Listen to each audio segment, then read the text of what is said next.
Kaya naman kung may pinipiling oras ang pagiging totoo, ngayon na dapat yan. Huwag na natin yang ipagpabukas dahil naniniwala tayo sa kasabihang ang bukas may sariling problema. Bala ka dyan. Ngayon muna. Oo, ngayon muna. Diba? Tapat ang usapan, wala ng preno-preno, kaya simulan naman natin ang katanungan sa ating balitaktakan.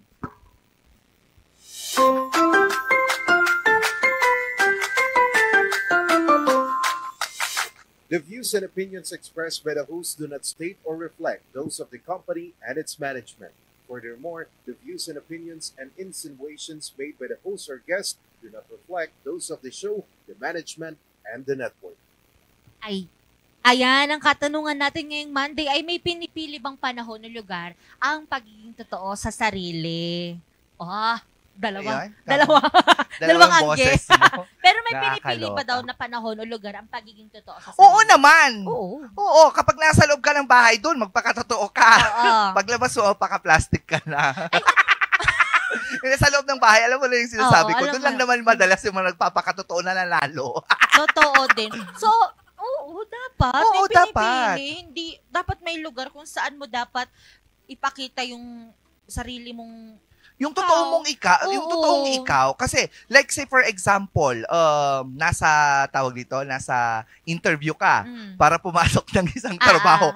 Maldita ka, pero kailangan mo ng trabaho. Magpapakatotoo ka ba ng time na yon? Siyempre, plastikan mo nila kahit papaano para matanggap ka. Tsaka ka na magpakatotoo. Pag nandun ka lahat, natanggap ka na, naging regular ka na. Hindi. Tsaka kapag nasa restaurant ka, fine dining restaurant, hindi ka pwedeng mag-ugaling doon, kumain na parang arasabab ka lang ng arasabab doon. Kailangan what do you call, elegance ang ipakita mo. Wow, elegance! Tama, pag pumapasok ka sa isang kumpanya. Say for example, ikaw ay nakuha doon bilang isang trabahante ng 3 buwan, 1 buwan, sabihin na natin ganon. Tapos may pinaglalaban ka, meron kang sariling paninindigan sa buhay, hindi ibig sabihin nun, kailangan mong magpakatotoo dahil una sa lahat, hindi ka pa nabibigyan ng trabaho. At isa pa, hindi lang yon. Wala ka pang evaluation. Antayin mo naman na matapos yung evaluation, tsaka ka magpakatotoo. Hindi yung nandyan ka pa lang, pinapakita mo na yung totoong ugali mo, reklamo ka ng reklamo, rason ka ng rason. Malamang sa hindi tama yun. Habang meron kang pinaninindigan, keep it to yourself muna hanggang matapos ang lahat-lahat. Para makuha mo pa rin yung dapat mong makuha. Mga ganon. Diba? Hindi pwede yung ganon. Na parang, porkit meron kang pinaninindigan, yun na lang palagi. Wala ka nang pinapakinggang iba kasi akala mo ikaw na yung pinakamatalino sa buong mundo. Na akala mo ikaw lang dapat ang number 1. Ilugar din diba? natin. Ilugar mo muna. Una sa lahat, hindi ka pa parte ng kumpanya. Yun lang. Wala ka pang trabaho, wala ka pang napapatunayan. Diba? Siguro hindi naman masama na isabihin natin yung opinion natin, pero dapat lagi nating iniisip pa sa starter na hindi pwedeng, hindi lagi na i-consider yung sa atin at tayo ang tama. At hindi dapat yung lugar na pinuntahan mo ang mag-a-adjust sa mali at pangit mong ugali. Dapat ikaw ang mag-adjust. Ganon yun eh. Di ba? Oo naman. Di ba may nabanggit ka kanina? Ano yung last na sinabi mo? Elegance. Hindi, yung kanina lang. Ano yun? Ang dami ko na nabanggit. Di ba? Parang ganon. So we have to be careful din kung kailan natin ipapakita yung pagiging totoo natin sa sarili. Dahil hindi sa lahat ng pagkakataon, maiintindihan ka din. If you're gonna be true to yourself, make sure that you're not gonna be defensive.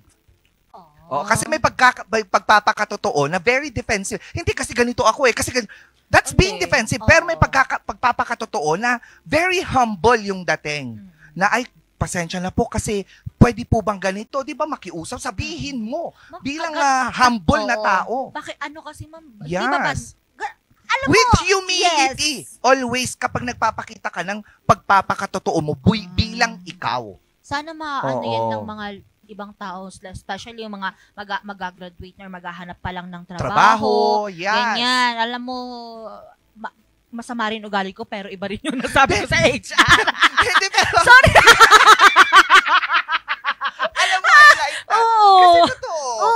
Alam mo na, kilala naman natin yung sarili natin At lahat tayo, may pagkapangit ang ugali talaga. Hindi mo yung maiiwasan. Pero bakit may mga nakakapasok pa rin sa isang kumpanya, tapos doon mo lang nakilang pangit ang ugali? Kasi nung interview, Akala mo bait-bait mo? Hindi naman, hindi ko naman sinasabi na hindi lahat yung totoo. Yun lang sinasabi ko, syempre, interview na yan. Oo. Yes! Mababago mo rin naman yan. Baguhin mo naman talaga dapat. True, kapag may tignan lang mga- natin kung magtatagal ka sa isang kumpanyang papasukan mo o hindi naman kaya hindi ka talaga makakapasok Oo. dahil dyan sa pagpapakatotoo mo. Lang. Oo. Pero ang sarili naming opinion yun, Opo, ha? Oh, may wala po disclaimer po tayo. Wala po kaming pinapatamaan or something. Exactly. Anyway, kayo ba? Ano ba ang masasabi nyo pagdating dito? Kailangan bang may panahon o lugar yung pagpapakatotoo mo sa sarili mo? I-komento lang lamang yan sa ating live ngayon, Regional News Group RNG Luzon. Or hindi naman kaya pagkatapos nito, maipopost po ito mga ka-MB sa ating official Facebook page naman, ang Morning Balitaktakan. Samantala, sa mga naka-online ngayon, maaari din po kami mapanood sa inyong mga telebisyon. Yun lamang. Oo, yun lamang. Totoo yun. Alam mo, yung mga gantong katanungan, hindi rin pwede siya sa relationship. Subukan mong magpakatotoo. Maghanap ka ng ganyan. Hindi, alam mo ba, kakapagpakatotoo ka lang sa isang relasyon kapag tanggap nyo na ang bawat isa. Yung pagkakamali, lahat ng baho, lahat na pwede ka lang magpakatotoo. At once nagpakatotoo ka at tinanggap ka pa rin ng partner mo, siya na talaga. True love na yun. Hindi ka, Diba? wag ka na maghanap ng iba. Exactly. Yun lang naman. Oo, doon lang tayo.